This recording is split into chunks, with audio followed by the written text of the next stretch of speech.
Hey, this is Max. Welcome back to another CSR2 video. So collections is here, and we're going to want to talk about getting the cars from collection and what cars are the best and why they're good. But before we even get there, understand that in order to have a particular collection available to you, you have to pretty much own at least one of the cars in there to unlock it. Otherwise, the unlocking apparently is based on collections rank. Here's the issue with this whole setup. Collections rank 18, 16, 15, 14. Just to give you an idea, I have another account that has a lot more of the cars that have every one of these groupings opened up, and I've locked in a ton of cars, and I'm only at rank 11. To get to rank 14 with these existing collections would mean I would not only have to get these cars, I would have to upgrade them and make them all veteran rank, and even then to get to that high of a rank level is going to be difficult.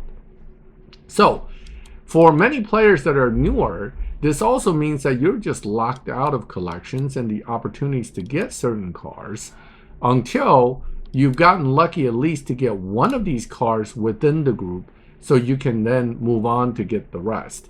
All right. Knowing all that, let's jump to a different account which has everything unlocked, and let's talk about the actual cars.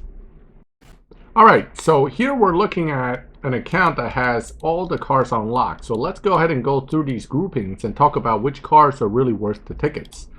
Hot hatches, you shouldn't have to spend tickets on these. You should be able to get them in other ways, whether by silver keys or, but if you had to buy it, of course, this one is probably your best bet to get.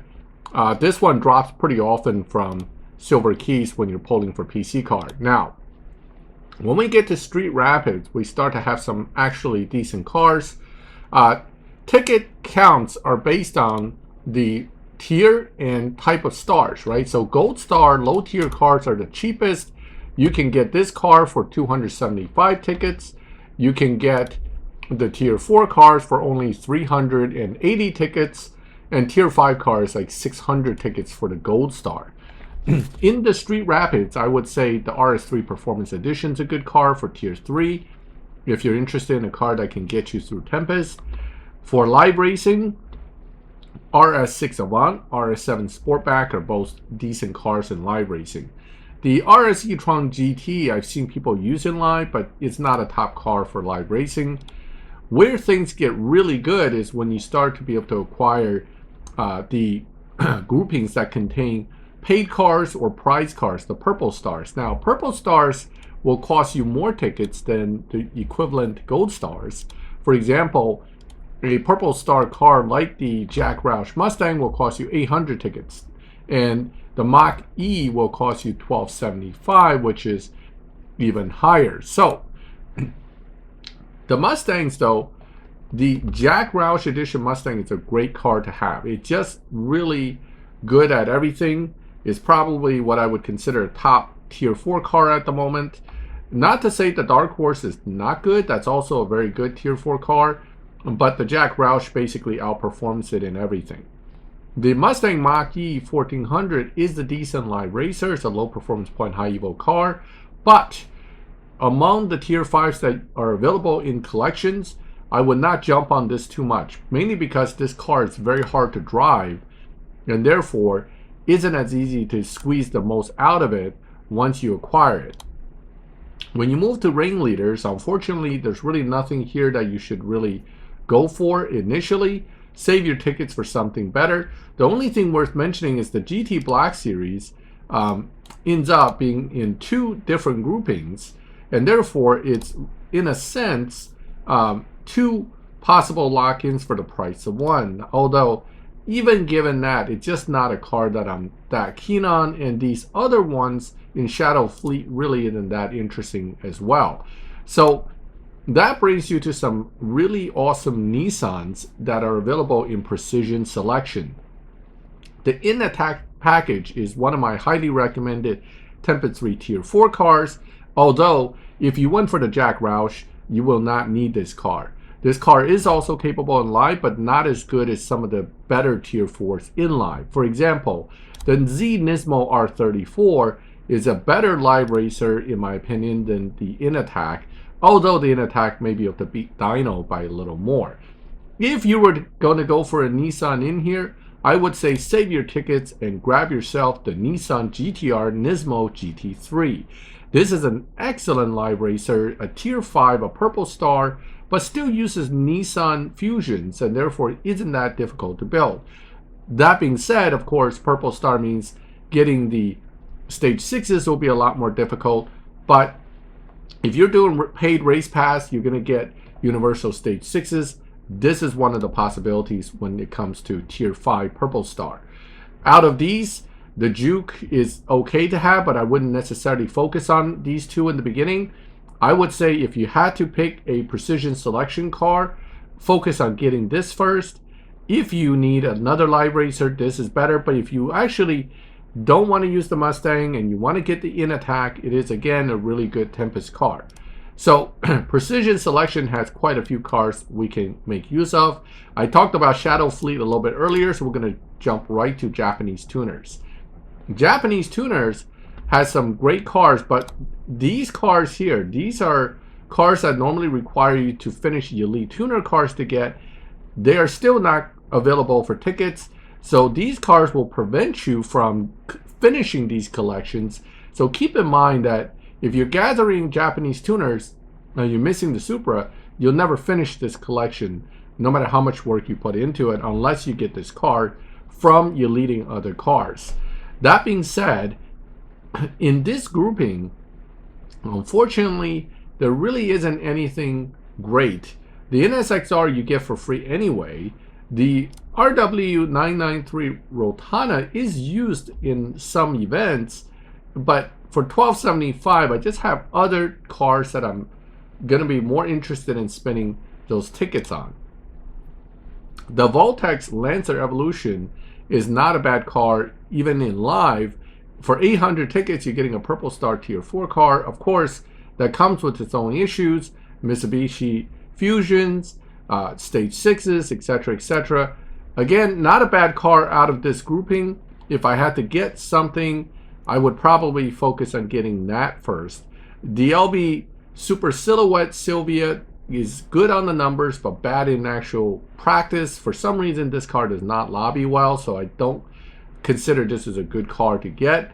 RX-7 Rocket Bunny, again, it's a pretty uncommon card from a key drop standpoint, but it is an older card that's really not shining anymore in the game. Not to say you shouldn't get it at some point, but it's not a priority. Track Day toys, unfortunately, they're pretty much all bad, except for the Bach Mono, which I love. Now, the Mono is a very specifically tuned car with very specific capabilities in slower lobbies. It is a dyno beater, but it is also the second car in this collection series that is locked in two different groupings. So if I were to really have to get a car and I would go for something, the Bach Mono might be on my list there. The Expo GTX, unfortunately, for the same number of tickets, it's not really on the top of my list when it comes to spending $12.75 tickets. Drag Stars, very common to see these two used in events. However, neither one is really that great. And don't forget, they're probably going to be acquirable through other events, so I wouldn't necessarily waste tickets on these. This car was available also at one point, I think, for some event where you had to use gold keys. 600 tickets. Once you get some other stuff and you have surplus tickets, sure, pick this up. But again, it's not a great car and it's not going to really do much for you. The top car to get from Tier 5, and is a paid car before, would be in the Ghost. And that car is the CC850. For a normal player who doesn't want to really understand a whole lot about tuning or anything else, this is the easiest car to do well with. Once you learn the shift pattern, it'll beat dyno somewhat. It is an excellent low performance point high evo car. It escalates its performance very well into faster lobbies. This is probably the car to get from Tier 5, Purple Star, paid car series of cars from collections. If I had to save up tickets first for any car, it would be this. That is not to say you should ignore the Gamera Launch Edition. The Gamera, as one of my former crewmates would tell me, is an absolute top car as long as you don't go faster than 10.2. It is a beast when it comes to live racing in slower lobbies because of how you can tune it, but it is not a beginner's car. Because of the way it beats dyno, because of having only a few gears, a relatively sensitive launch, and specific tuning required, this is more for the tuners and more advanced players who can control their cars well. But if you can do all that in the slower lobbies, this is a monster of a car to deal with. And if you were to go for a gold star car in this grouping, the Regera CSR edition has been a staple in the 11, 12, 13 lobbies, and doing very well. There are guys that basically live in those lobbies with the purple star versions or gold star versions of this car. So these are the top three, and the Koenigsegg just makes a lot of great cars, and they're also great for the most part in the game.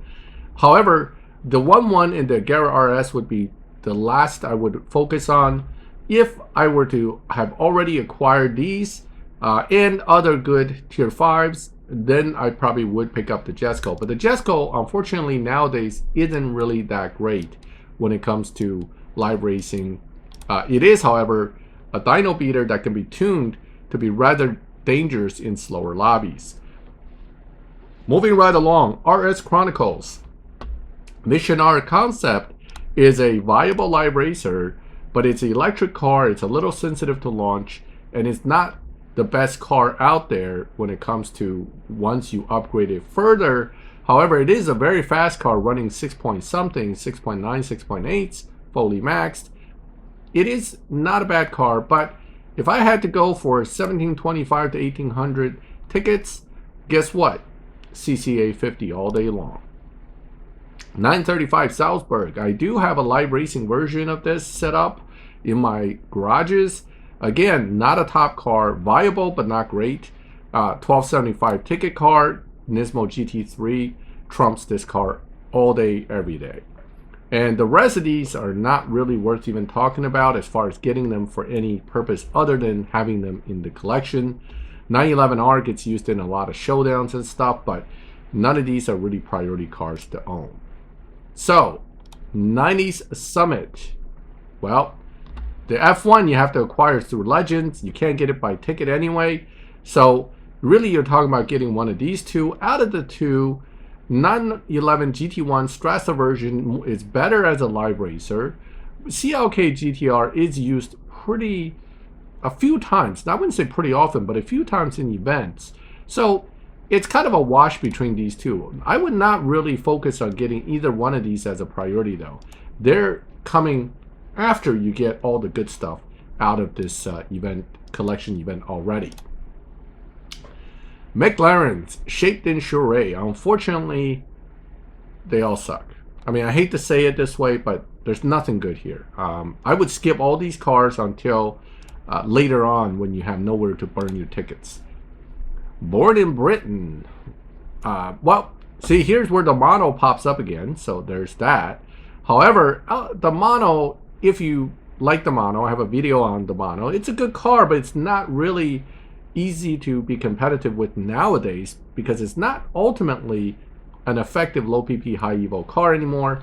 And if you beat dyno, then it's a high PP low evo car. So as good as it is, for me it's still good, but for most newer players probably isn't going to be that great. So out of the Born in Britain, the card to look at is actually the Griffith. The Griffith is an underrated car in live racing in tier 4. A lot of people forgot about how good this car is. It also beats Tempest 3 tier 4, but what really makes it good is it's a really decent live racer when set up properly. And you can set it up in a variety of ways. You can set up to beat dyno more but run a little bit less evo. You can set up as really high evo but you don't get to beat dyno as much. There are different ways to play with that car, so it's a very good and flexible car, but you have to have TVR fusions, and they're not that easy to come by. So the Griffiths is not an easy car to build if you're still relatively new. Therefore, those tickets might be better spent on a easier car like the Nismo Z. All right, moving right along. Legendary Trinity. They're legendary in real life. They're legendarily bad in this game. All of these are hard to drive and not very good, so not a priority to get. For collection purposes, sure, I would love to have them all, but when my tickets are limited, the legendary Trinity's gotta wait. Aston Martin icons. Now, Aston Martin definitely has some great icons, and out of the icons, the good ones that are also viable as far as a live racer is concerned, your best cars here would be the Valor, which unfortunately those ticket counts, oh my god, 2,500 tickets for this car, it's gonna have to wait. As good as it is, it doesn't trump the CCA 50, and I need that 1,800 for that car first. DBS GT Zagato, same deal, 1,250. It's a good car, good low PP high evo, good live racer, but not exceptional. Therefore, compared to other 1275, I would not necessarily focus on it. Valhalla Concept at one point was a great car. At this point, it is just a decent car. Unfortunately, it does not escalate its upgrade performance points very well, so the performance point to evo ratios start to go bad pretty quick. Doesn't mean that I didn't pick it up for my new account, and it doesn't mean I don't use it. It just isn't as effective when you start to get into faster lobbies. And it used to be really good, but now it's just, again, just good, but not excellent. So that brings us to the final group, and that is the Great C8. Out of these, the Great C8, there is one car, if you were to get any C8 Corvette, and you're going to get the 2020 Stingray and the, I think one of these two. This one is the one from your Elite Tuner. So you get this for free for sure. And the rest you have to get other ways. But out of all these, this is the guy to get. This is a car that was a prize car. The Z07 package. And it basically is as good as the regular Z06, but better. Right? So higher Evo, low performance point, high Evo, has, you know, dyno beating setups. It's just a very good car all around. It goes toe to toe with the Nismo GT3 race car. It would go toe to toe in the slower lobbies with the CCA 50, if not actually being able to tune to potentially even beat the CCA 50. But in the faster lobbies, it unfortunately starts to fall flat very quickly. Not that impressive once you start to get into low nines and faster. Whereas the CCA 50 holds its own all the way through. Label Motorsports Corvette Stingray is good as well. This is basically similar to this car in the way it's set up and tuned. So again, not a bad car, but again, if I had to pick my ticket expenditure, this is not going to be a priority car. And this one, as cool as it is now an older car that no longer is really worth the tickets or the struggle to try to get it to work in live. Not to say I can't use it still today, but it's just not as good as the old cars. Now, we've gone through all these, so let's go ahead and recap the top cars that you should go for first. Without a doubt, the top tier 5 to go for, CC850, and then Gamera Launch Edition, followed, in my opinion, closely by what is essentially two other tier 5s, and one of which is the Nismo GT3 GTR, and then ultimately the C8 Z06 Z07 package. These are the 4 tier 5s I would focus on initially. I would want to get the Valor because it's a paid car, but I would probably wait till I've gotten the other stuff before I start focusing on saving 2,500 tickets for this thing. Now, from the tier 5 Gold Star standpoint, things are a little tougher. Unfortunately, the Gold Star side, there isn't as many great cars in the collections. Again, you can look at it and say, look, I can get the Bach Mono, right? That's not a terrible car. Over here, you can get the Valhalla Concept. That's not a terrible car. Those are decent tier 5 Gold Star cars, but unfortunately, I don't really see other truly good tier 5 Gold Star cars in this collection series. Now, once you get to tier 4 though, there's some really good tier 4s in this collection, starting off with the Jack Roush Edition Mustang, the Mustang Dark Horse. I would make these two probably priorities in the beginning to pick up. Then you can look at, for here and there for cheap tickets, definitely RS7, RS6. These are great cars, but beyond those 4, things start to go downhill, and the rest, none of the rest of these are really priorities. Now, I would pick up the Z. This is a great live racer, and in attack, if you know, I mean, if you like the Nismo GTR type cars, the in attacks is a great tier 4 as well.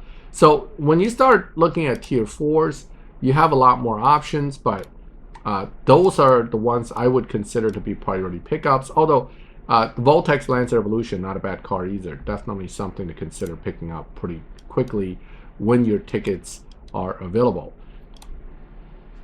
The rest, well, it's up to you. At that point, how you collect is really your, you know, what your goal is going to be. One thing I do want to remind you is that you want to collect cars outside of the priority ones that are good for live racing or good for long-term use. You want to collect cars you can build easily to meet the veteran tasks, right? And these are basically making the car close to maxed. Gold Star cars with easy access fusions are going to be the ones you're going to be able to max quicker. So your Nissans are actually good for that. And although I was not too keen on saying any of these guys are any good, the reality is meeting veteran tasks with these cars isn't that hard. So this is one of those where, oh my god, 80 fusions into 570S is kind of a waste. But these are the ones you can get veteran tasks done pretty quick, and therefore gain those 5%. But the key here is you can get that XP to get that ranked up and get some rewards, and you can potentially make this an actually completed collection in a reasonable amount of time and effort.